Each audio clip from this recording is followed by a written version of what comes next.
ওনারা অনেকগুলো বিধান মৌলিক অধিকারের মধ্যে শিফট করে এইখানে আর কিছু কিছু ইনক্লুড করতে বলছেন। তবে আর্টিকেল 8, 9, 10 এবং 12 বিলুপ্ত করার যে প্রস্তাবনা দিয়েছেন আমরা একমত, এবং আমরা এখানে প্রপোজ করেছি যে তদস্থলে পঞ্চদশ সংশোধনের পূর্বের অবস্থা এই আর্টিকেলগুলো যা ছিল তা প্রতিস্থাপন করা হোক।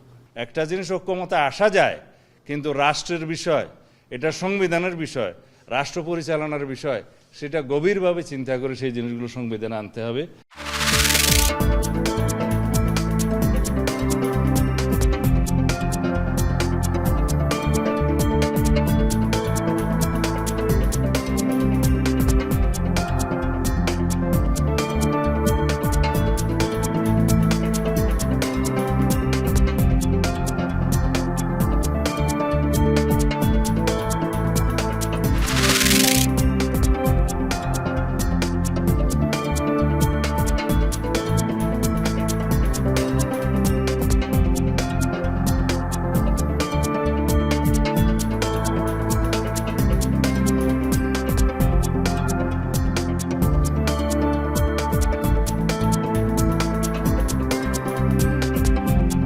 ছয় তারিখে যদি ফুল বেঞ্চে মামলা শুনানি হয় এবং ভালো কোনো আউটকাম আমরা আনতে পারি, আশা করি সকলেই সাদরে এই ভালো আউটকামকে গ্রহণ করে নিজেরা নিজের মন থেকে খুশি অনুভব করবে।